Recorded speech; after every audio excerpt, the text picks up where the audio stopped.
Hi everybody, welcome to my Psych 110 Walk Portfolio presentation. My name is Julie Kearns and today we'll be discussing the effects of COVID-19 on the mental health of college students. Let's get started.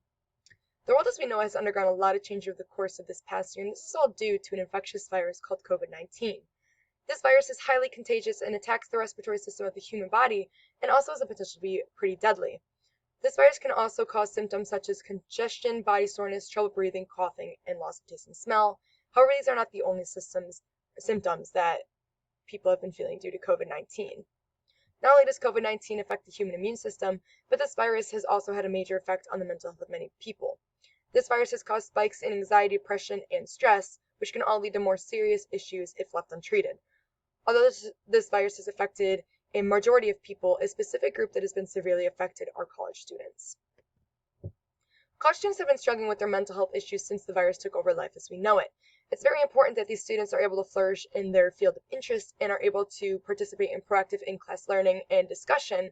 However, due to COVID-19 shutting down most schools, many classes have been moved to online learning, and it's been very hard for students to partake in such environments.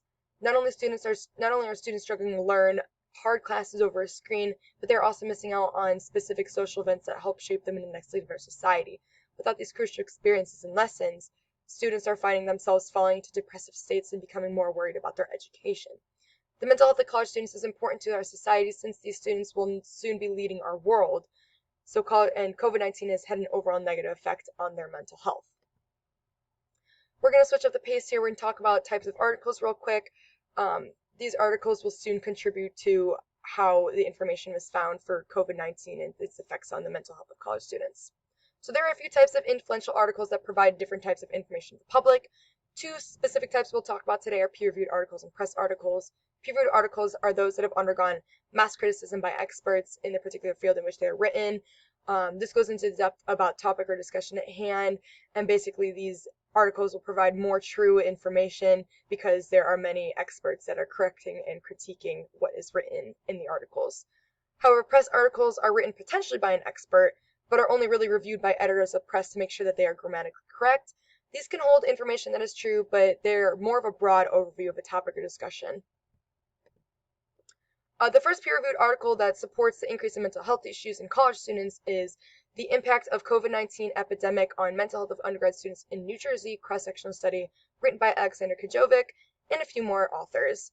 In this study, a few students were asked to complete a cross-sectional survey that asked them questions on everyday difficulties, academic difficulties, any behavior changes, and knowledge levels and sources of COVID-19 information, as well as mental health measurements. From the study, it was found that many students reported to have many academic and everyday difficulties and that their levels of mental health distress have risen. From this study, it was concluded that COVID-19 was having a negative impact on the mental health of these college students. The next peer-reviewed article discussing how COVID-19 has negative effects on mental health is Students Under Lockdown, Comparisons of Students' Social Networks and Mental Health Before and During COVID-19 Crisis in Switzerland. This is written by Timon Elmer and a few more authors.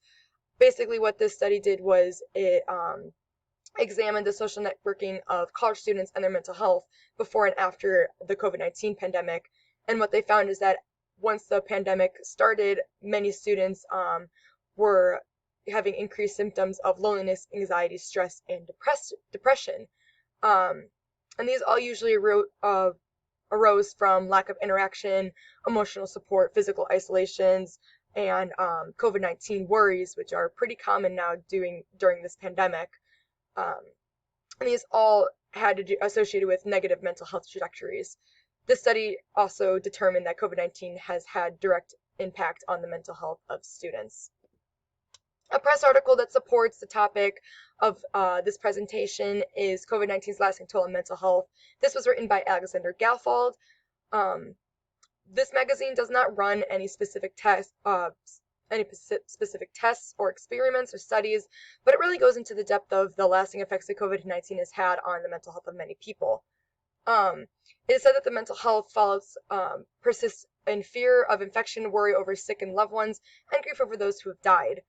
This also provides information on how safety protocols have caused spikes in mental health issues due to financial insecurities, domestic violence, and loneliness, which have all become more prevalent due to COVID-19. So this article also has concluded that COVID-19 has had a negative impact on the mental health of many people. The final press article that supports the negative effects of COVID-19 is COVID-19 in its impact on players' mental health, written by Paul Roter and a few more authors. This magazine article describes how the mental health of college students has been impacted from this pandemic. It ran a few surveys on college students, which mainly asked questions about their well-being, and it showed that many were feeling mental distress and also feelings of sadness, depression, difficulty functioning, and sleeping. Online learning, they also ran surveys on how online learning was going, and it said that students were really struggling with having correct equipment for courses, connection errors, and online formatting. Students also have been noticing a larger workload, which is causing a lot of mental health issues as well. The last part of this survey ran on how college students were doing with regards to athletic programs, and many admitted that their athletic programs were being shut down and that was a way for them to deal with their mental health, and without that they have been struggling a lot. So this article also concluded that COVID-19 has impacted the mental health of not only college students but collegiate athletes. So there are a few similarities and differences between press articles and peer articles. Some similarities is that between all these articles, they have all mentioned similar ideas and information when relating to the topic of COVID-19's effect on the mental health of students. Most of these articles also provided studies along with data gathered from them, and the conclusions were based off the interpretation of the data, which all were pretty much the same. Some differences is that peer-reviewed articles provided more scientific information from a variety of studies, and they have also been reviewed by other scientists in the field, as well as these studies will be used from professionals in the field and can be used for other research studies to compare data. However, press articles, they did not undergo the criticism of other professionals, and they also may be holding some false information since they did not have that to back them up. But press articles are generated fast and easy to access and understand by the public, so they can gain quick knowledge of the topic. Benefits of each type of article include, for peer-reviewed, these articles have constant criticism, so their information is generally trustworthy and true. And for press articles, a benefit of this is they are quick to inform mass quantities of people due to the speed at which they were produced. Some similarities exhibited through topics of all the articles. Although these articles possess many structural and informational differences, they all concluded that COVID-19 has really impacted the mental health of college students. Each provided a different type of study, but all came to the same conclusion about how the mental health problems have increased. They also included that some of the main symptoms that have been increasing are those of depression, stress, and anxiety. They also were able to come to the conclusion that these problems arose from different areas of struggle, such as those with academics, those with self-isolation, job security, worries about health and family, and a few more. These have all spawned from the virus's presence.